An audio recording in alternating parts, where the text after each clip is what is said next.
Ya no sirves, madre, solo estorbas. Ese fue el último filo que le arrojaron a doña Elvira antes de cerrarle la puerta en la cara. No hubo escándalo, apenas un chasquido seco, la sentencia fría de algo que venía gestándose desde semanas atrás. Platos servidos a desgano, miradas que no se sostienen, puertas que se trancan cuando ella cruza el pasillo. Los nietos dejaron de saludarla. Eran sombras que huían de su sombra. Se anudó el rebozo, metió en la bolsa de manta 3 mudas gastadas, una foto arrugada y una libreta cosida con hilo vino. Nadie conocía ese cuaderno. De haberlo abierto, habrían hallado talones de depósito de una indemnización por la intoxicación lenta de una vieja tintorería industrial donde ella respiró vapores y cargó cubetas durante años. La empresa perdió una demanda colectiva. A Elvira le tocó una suma respetable. Jamás lo dijo. Abrió una cuenta discreta y apuntó cada movimiento con letra diminuta. Pensaba guardar ese dinero para los nietos cuando cumplieran la mayoría de edad. Ahora, echada a la calle como trapo húmedo, ya no estaba segura de nada. Caminó hacia las orillas del caserío. El sol punzaba, el polvo se pegaba a los tobillos. El estómago reclamaba, pero el alma ardía más. Se sentó en una piedra junto al camino, se cubrió el rostro. No lloraba, solo evitaba mirar lo que el mundo se había vuelto. ¿Tiene sed, abuelita? La voz venía del costado. Un niño de unos 8 años, flaco como varita, ropa remendada, ojos grandes con una luz terca. Le ofreció una botella medio llena. Ella bebió despacio. Gracias, hijito. Vengo del monte, dijo él. Vivo solo desde hace un año. Dios me cuida y cuando puedo, yo cuido a otros. Elvira sintió un nudo. Nadie pronunciaba cuidar sin hacerla sentir peso. ¿Cómo te llaman? Lino. Mi mamá me habló de Dios antes de irse. A veces le hablo bajito.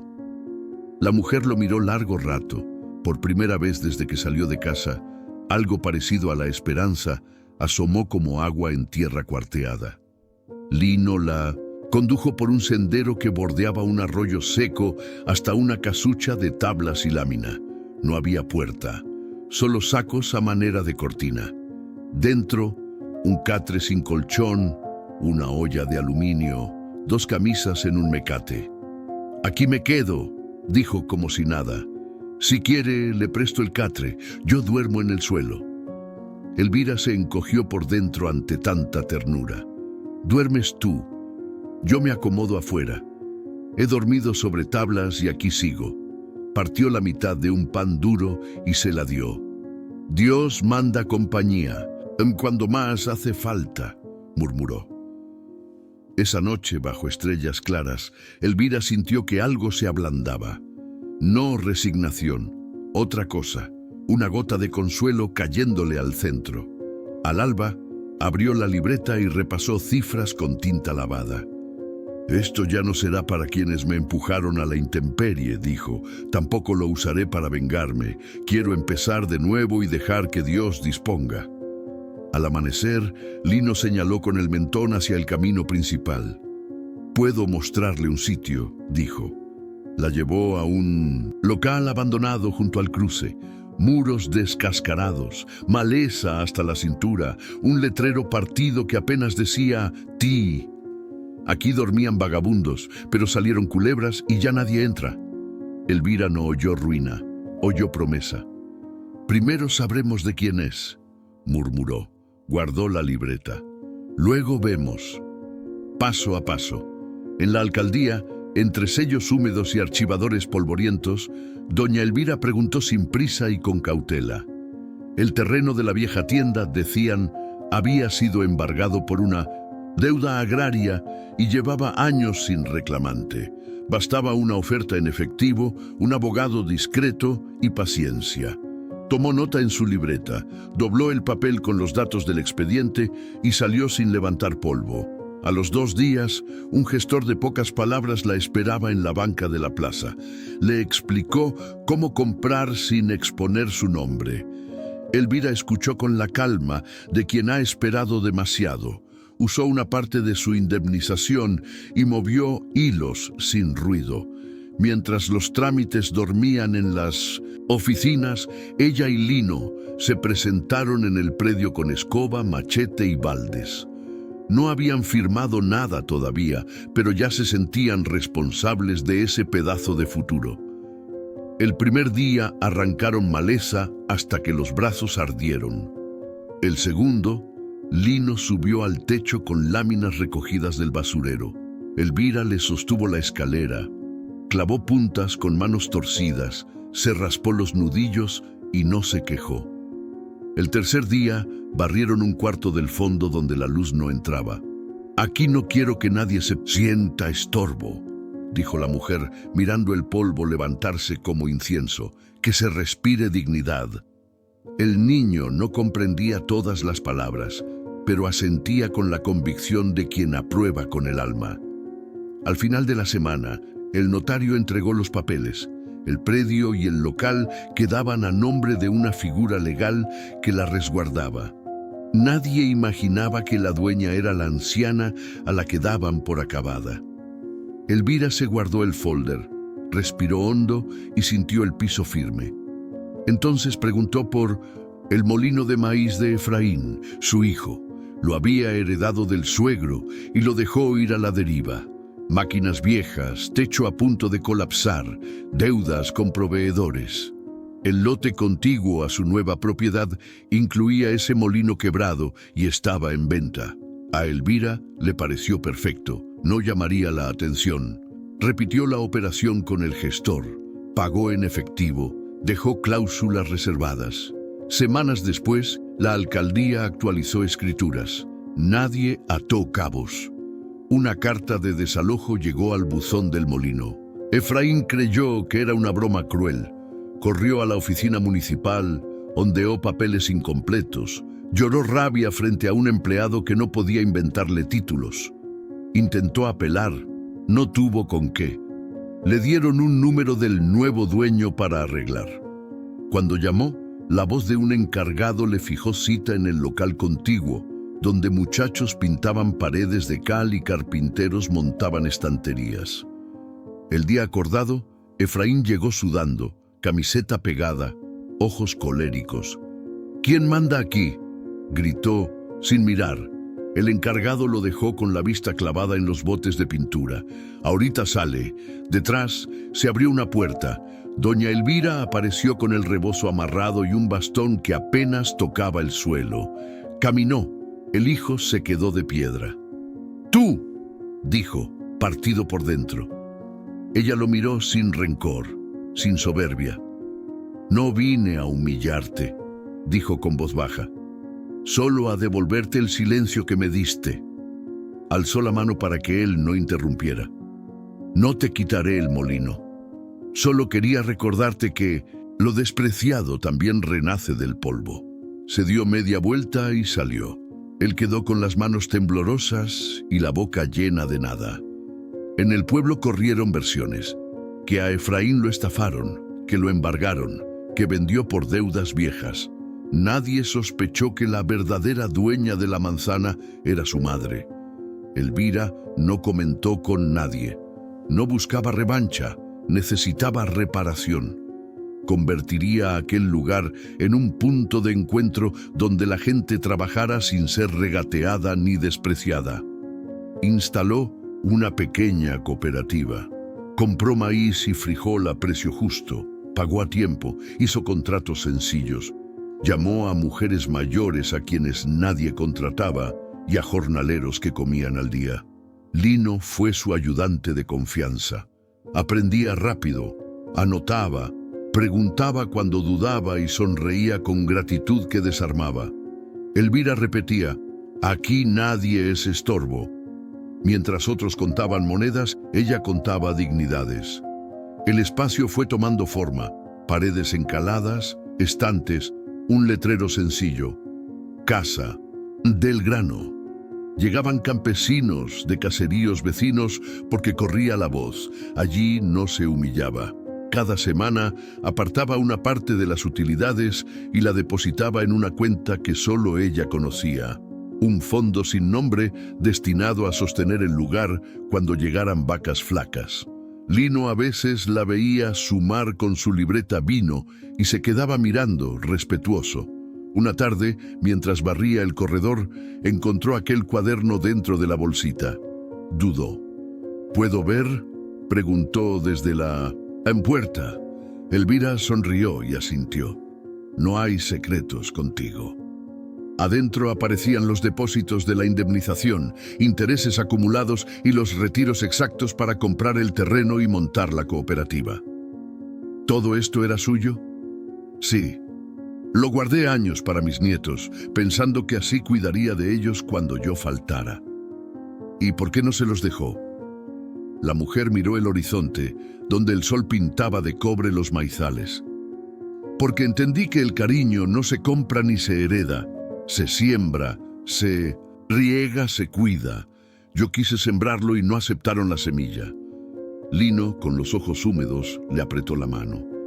Yo no tengo familia, pero si usted quiere, me quedo, para cuidarla, aunque sea barriendo. Elvira lo abrazó con el pecho apretado.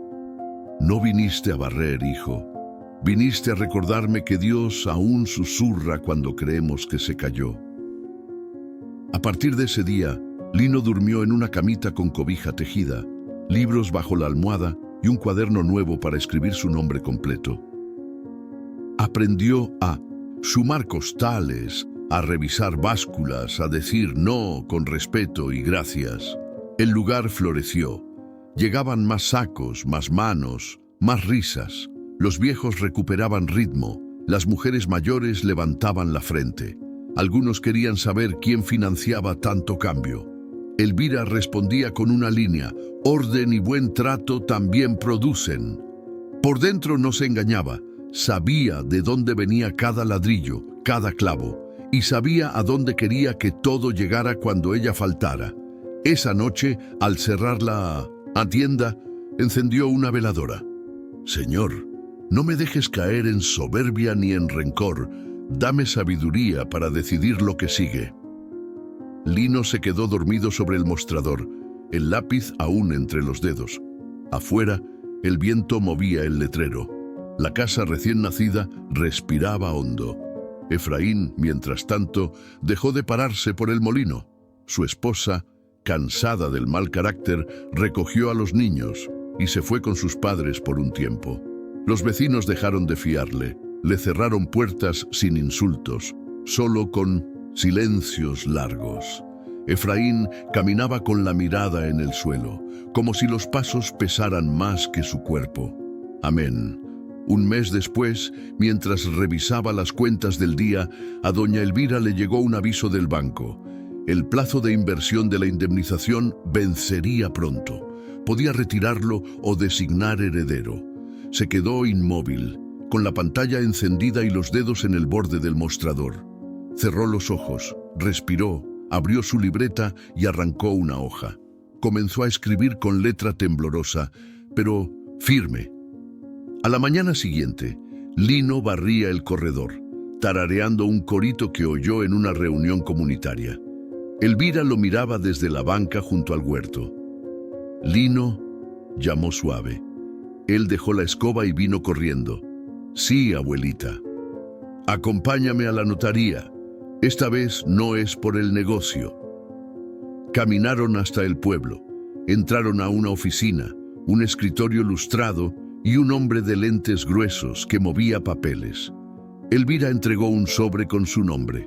Pidió lectura en voz alta y testigos. El sí, notario leyó. El dinero restante de la indemnización y las propiedades adquiridas legalmente pasarían, al llegar el momento, a nombre de Lino, Luis Mateo, huérfano, con corazón probado. ¿Está segura?, preguntó el hombre. Más que nunca, respondió ella. Firmó, estampó huella, recibió el sello. Lino escuchaba como si oyera llover sobre una tierra que al fin reconoce el agua. Salieron sin prisa. En la plaza, el niño la abrazó por la espalda, apoyó la frente en su hombro. ¿Por qué yo? Porque me miraste como persona cuando los míos me vieron como carga. Lino guardó el sobre bajo la camisa, no por la cifra, sino por lo que significaba ser elegido sin condiciones. Aquella tarde trabajó con un cuidado nuevo, como quien protege una llama. Mientras tanto, Efraín vivía en un silencio áspero. Su esposa decidió irse definitivamente. Llevó a los chicos con ella. El hombre buscó trabajo en caseríos cercanos, cargó bultos a cambio de platos de comida. Nadie lo insultaba, simplemente no lo llamaban. El desprecio que sembró florecía ahora en soledad. A veces, al anochecer, se paraba lejos de la cooperativa y miraba a su madre moverse entre los sacos, dando instrucciones con suavidad. Nunca cruzó la calle. Esa noche, Elvira colocó otra veladora. «Señor, guarda a este niño. Enséñame a soltar sin amarrar nada a mi nombre», dijo. Preparó una carpeta clara con las claves, una carta y una lista de instrucciones sencillas. Pagar sueldos al día, no regatear al productor, apartar un diezmo para quienes no tengan voz. Lino leyó con los labios, despacio. Al regresar a casa, ordenó en una caja de zapatos todos los recibos, la escritura, una foto con fecha y una medalla sencilla. Sobre la tapa escribió: «Para cuando yo falte, usen esto con sabiduría». Los días continuaron con rutina de siembras, recibir costales, pesar, pagar, anotar. Un sábado, la cooperativa se llenó de risas porque montaron una mesa larga para compartir tamales. Elvira, sentada en la cabecera, levantó el vaso. Este lugar existe por 3 razones: disciplina, dignidad y providencia. Los presentes repitieron amén, como quien ajusta un nudo de lazos invisibles. Antes de cerrar, Lino le acercó una silla. ¿Está cansada? Solo un poquito, el cuerpo avisa. Se quedaron un rato mirando cómo el atardecer volvía doradas las costuras del cielo. Si mañana no amanezco aquí, acuérdate, esto no me pertenece. Es de quienes entienden lo que cuesta mantener la frente en alto. Lino asintió, con la seriedad de los que prometen para siempre.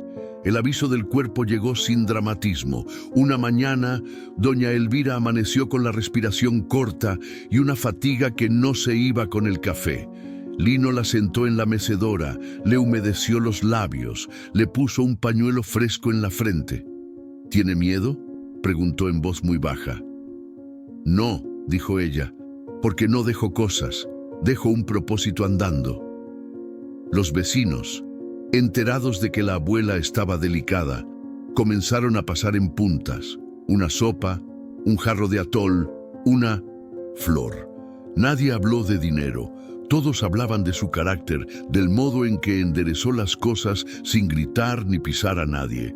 Por la noche, Lino recitó en susurros un salmo aprendido a medias. Elvira apretó su mano, partió al amanecer, sin ruido. La noticia corrió por el caserío y esa misma tarde el patio de la cooperativa se llenó. No hubo discursos, hubo silencios anchos, manos sobre hombros, cabezas inclinadas. Un anciano dijo, con la voz rota, que ella tenía alma de semilla. Cae en tierra, muere y vuelve multiplicada. Al día siguiente la sepultaron bajo un árbol de guayaba. Lino colocó la medalla sobre la tierra y guardó la caja de zapatos tal cual se la dejó. Los días siguientes fueron extraños, como cuando el río cambia de cauce. Lino abrió la cooperativa a la misma hora, prendió la luz, barrió, pesó costales, pagó sin regatear. Sostuvo el buenos días con la frente alta. Colgó en la pared la carta con las 3 razones y un verso breve. El amor no se pide, se ofrece. Quien llegaba la leía y asentía en silencio. Pronto aparecieron preguntas. ¿Por qué una anciana le dejó todo a un niño sin familia? Lino siempre devolvía la misma respuesta, porque me miró el corazón cuando otros vieron un estorbo. Con el gestor, activó los papeles y formalizó lo necesario ante el notario. No dejó que se corrompiera nada. Sueldos completos, libros claros, proveedores tratados con respeto. Cada cierto tiempo, reunía a todos para recordar que la casa existía para servir. Efraín, desde lejos, se enteró del funeral demasiado tarde. Llegó hasta la esquina, miró el árbol, se tocó la frente como quien pide permiso y se fue. Pasaron semanas. Comenzó a cargar costales en un mercado vecino. A veces, sin que lo vieran, compraba un cuartito de maíz en la cooperativa y dejaba unas monedas de más. No volvió a exigir ni a reclamar. Quien lo conoció joven apenas lo reconocía. Una tarde de lluvia, una mujer mayor llegó con sus nietas. Traían maíz y miedo. Lino pesó, pagó bien, ofreció tamales y un banco. «Aquí nos sobran», dijo. Las niñas sonrieron. Cuando se fueron, Lino miró el techo que ya no goteaba y pensó que la casa respiraba como un animal manso. Cada fin de mes, apartaba un fondo para emergencias y otro para becas de cuadernos. Visitaba a viejos que ya no podían venir. Acompañaba entierros, reía en bautizos. Aprendió a decir no a ofertas que querían convertir la cooperativa en negocio de unos pocos. Conservó, como brújula, la libreta Vino de Elvira.